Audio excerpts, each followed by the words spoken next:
बोलिए सरस्वती माता की जय। बोलिए श्री रामचंद्र भगवान की जय। I am Kanhaiyalal Shukla from Gopalpur, Ikauna Shravasti. Today we have to study about gender of the noun. Noun के जेंडर, लिंग भेद। जेंडर क्या होता है? जेंडर से हमें किसी नाउन या प्रोनाउन के स्त्री या पुरुष जाति होने का बोध होता है। हमें स्पष्ट जानकारी मिल पाती है कि स्त्री जाति का है या पुरुष जाति का नाउन है या प्रोनाउन है, उसे हम कहते हैं जेंडर। लिखा भी है the noun which denotes male और female sex is called gender. यानी वह नाउन या प्रोनाउन जिससे मेल अथवा फीमेल सेक्स का बोध होता हो उसे हम जेंडर कहते हैं। इंग्लिश में आपके 4 जेंडर हैं। There are 4 types of gender. पहला आपका है मैस्कुलिन जेंडर, जिसे हिंदी में हम पुल्लिंग कहते हैं, अर्थात जिस नाउन या प्रोनाउन से पुरुष जाति होने का बोध होता हो उसे हम पुल्लिंग यानी कि मैस्कुलिन जेंडर कहते हैं। The noun which denotes male sex is called masculine gender। यानी वह नाउन जिससे मेल सेक्स यानी पुरुष जाति होने का बोध होता है उसे हम कहते हैं मैस्कुलिन जेंडर। जिस नाउन से पुरुष जाति होने का पता चले उसे हम कहते हैं मैस्कुलिन जेंडर। जैसे यहाँ पर एग्जाम्पल में आपका बॉय, बॉय मीन्स लड़का, ये आपका मैस्कुलिन जेंडर है क्योंकि पुरुष जाति का बोध कर रहा है। फादर, पिता, ये आपका पुरुष जाति का बोध करा रहा है। ब्रदर, भाई, ये आपका पुरुष जाति का बोध करा रहा है। तो जिन शब्दों से हम पुरुष जाति का बोध उसे हम मैस्कुलिन जेंडर के अंतर्गत लेते हैं। आप दूसरा देख लें फेमिनिन जेंडर। फेमिनिन जेंडर जिसे हम स्त्रीलिंग कहते हैं, यानी कि जिस नाउन या प्रोनाउन से स्त्री जाति का बोध होता हो, स्त्री जाति का पता चलता हो, उसे हम कहते हैं feminine gender. The noun which denotes female sex is called feminine gender. वह नाउन या प्रोनाउन जो फीमेल सेक्स का बोध कराता हो उसे हम फेमिनिन जेंडर यानी कि स्त्रीलिंग कहते हैं। इससे स्त्री जाति का बोध होता है। जैसे गर्ल, गर्ल मीन्स लड़की। यहां पर बॉय था जो कि पुल्लिंग था, पुरुष जाति का बोध कर रहा है। बॉय का क्या होता है? गर्ल। गर्ल मीन्स लड़की जो कि एक स्त्री जाति का बोध करा रही है। फादर मीन्स पिता है, पुल्लिंग था, पुरुष जाति का बोध कर। उसी का मदर, मदर मीन्स माता, और माता जो है ये स्त्रीलिंग यानी कि फेमिनिन जेंडर का बोध करा रही है। सिस्टर, बहन, यहां पर बॉय, यहां पर ब्रदर था, यहां पर सिस्टर हुआ। सिस्टर मीन्स बहन जो कि एक फेमिनिन जेंडर है, अर्थात जिन नाउन या प्रोनाउन से स्त्री जाति का बोध होता हो उसे हम फेमिनिन जेंडर कहते हैं। तीसरा आपका होता है कॉमन जेंडर। इसे हम कहते हैं हिंदी में उभयलिंग, अर्थात जिस नाउन या प्रोनाउन से किसी विषय यह स्पष्ट न होता हो कि वह शब्द मेल है कि फीमेल है, यानी स्त्री जाति का है कि पुरुष जाति का है, इससे पता न चलता हो, वो हमारा होता है कॉमन जेंडर, यानी जो स्त्री और पुरुष दोनों के लिए प्रयोग किया जा सके, ये आपका होता है कॉमन जेंडर। जैसे आप देख रहे हैं the noun which does not specify the sex but only indicates a living thing is called common gender। यानी कि वह noun which does not specify the sex but only, जो किसी सेक्स को स्पेसिफाई ना करता हो, जो किसी सेक्स को यानी स्त्री या पुरुष दोनों में से किसी एक के प्रति स्पेसिफाई न करता हो, बट ओनली, बल्कि क्या होता हो, मात्र indicates a living thing is called common, बल्कि वो केवल एक सजीव चीज के बारे में बोध कराता हो, वो आपका कॉमन जेंडर होता है। जो स्त्री और पुरुष दोनों के लिए बोध कराया जा सके, किसी एक के प्रति विशेष तौर पर प्रयोग न किया जा सके, उसे हम कहते हैं कॉमन जेंडर। जैसे बेबी, बेबी मीन्स बच्चा। बेबी हम एक लड़की अगर बेबी है तो भी उसे बेबी कहेंगे, और एक लड़के के लिए भी बेबी का प्रयोग करेंगे अगर वो छोटा सा बेबी। स्टूडेंट विद्यार्थी, एक लड़की अगर विद्यालय में पढ़ रही है तो उसके लिए हम स्टूडेंट शब्द का प्रयोग करेंगे, विद्यार्थी का प्रयोग करेंगे, और एक लड़का जो है उसके लिए भी हम स्टूडेंट शब्द का प्रयोग करेंगे। विद्यार्थी, ये विद्यार्थी स्त्री और पुरुष दोनों के लिए बोध कराया जा सकता है। टीचर, टीचर मीन्स जो अध्यापक या अध्यापिका, ये आपका स्त्री और पुरुष दोनों के बारे में बोध करा सकता है। अर्थात जिस शब्द से किसी विशेष नाउन या प्रोनाउन से यह पता न चलता हो कि वो स्त्री जाति का है या पुरुष जाति का है, वो आपका होता है कॉमन जेंडर। ये आपका स्त्री और पुरुष दोनों के लिए बोध कराया जा सकता है। आप नेक्स्ट देखेंगे 4th number, neuter gender. Neuter gender का हिंदी अर्थ होता है नपुंसक लिंग अर्थात निर्जीव। The noun which denotes a non living thing is called neuter gender. यानी वह नाउन या प्रोनाउन जिससे नॉन लिविंग थिंग अर्थात निर्जीव चीजों का बोध होता हो उसे हम न्यूटर जेंडर कहते हैं। जिस नाउन या प्रोनाउन से हम निर्जीव चीजों का बोध कराते हो जो जीवित न हो उसे हम न्यूट्रल जेंडर कहते हैं। जैसे चेयर, चेयर मीन्स कुर्सी, ये आपका न्यूट्रल जेंडर है क्योंकि निर्जीव है, इसमें जीवन नहीं है।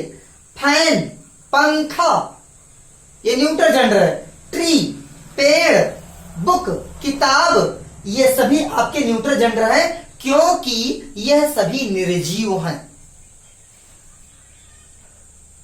इन पर हम कुछ नोट्स भी देखेंगे और आइए नोट्स का अध्ययन करते हैं कुछ।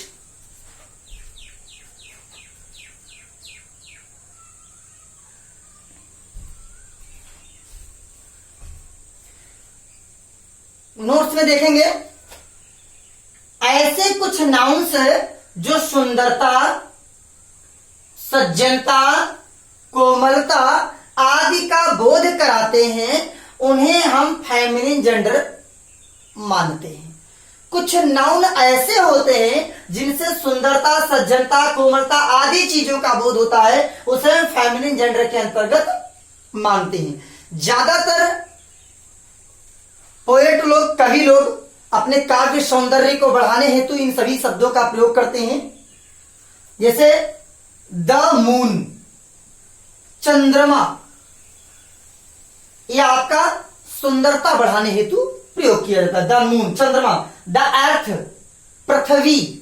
नेचर, प्रकृति। स्प्रिंग, वसंत ऋतु।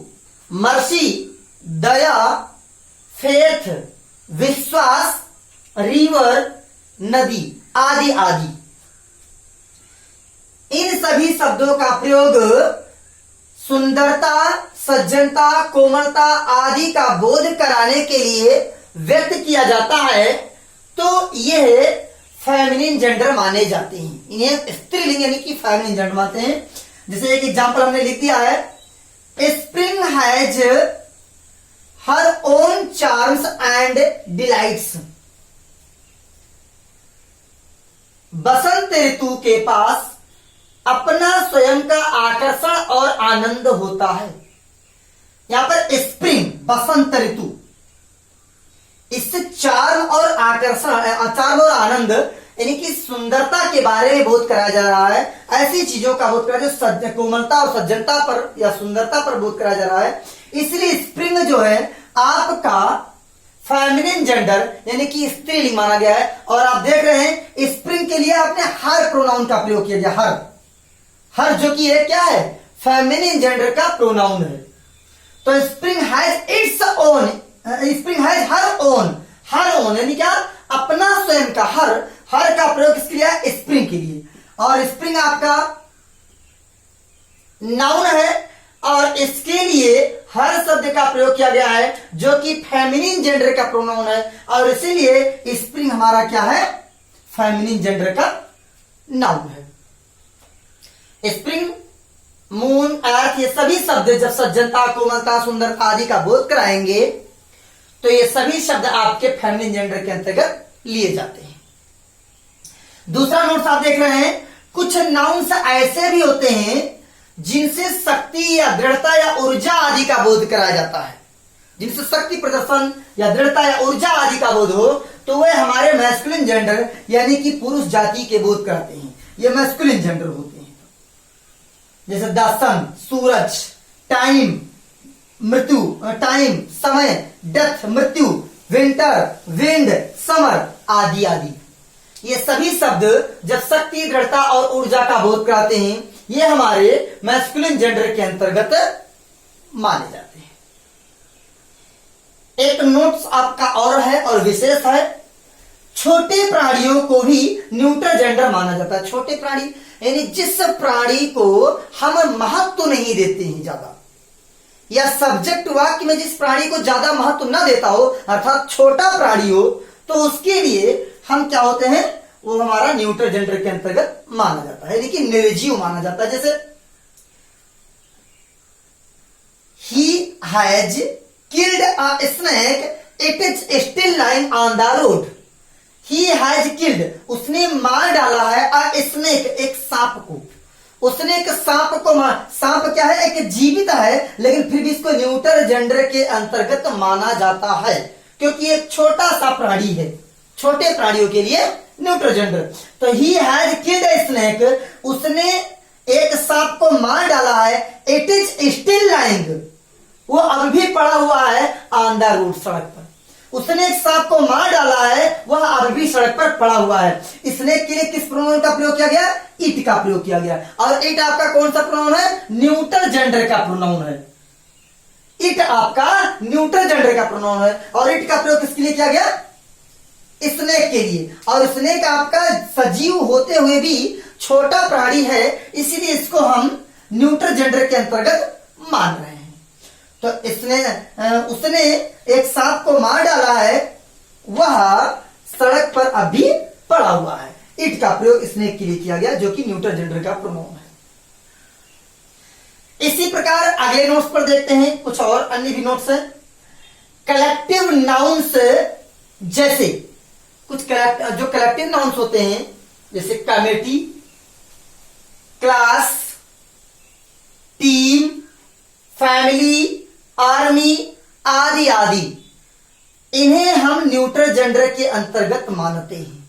जो कलेक्टिव नाउन होते हैं, इन्हें भी हम न्यूट्रल जेंडर के अंतर्गत मानते हैं। जैसे the team has declared that it will win the match.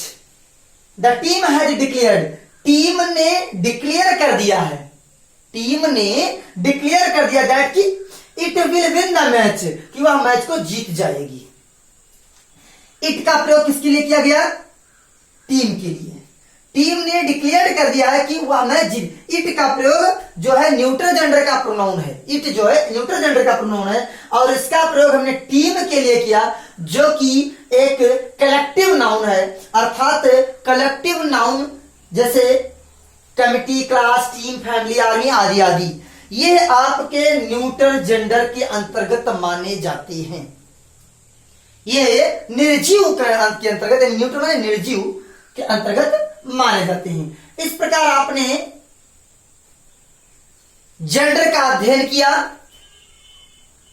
और इसी के साथ बाकी इस पर कुछ और एक सबसेंस है जो हम आगे आने वाले अन्य टॉपिक्स पर जब डिस्कस करेंगे तो उनमें डिस्कशन होते रहेंगे।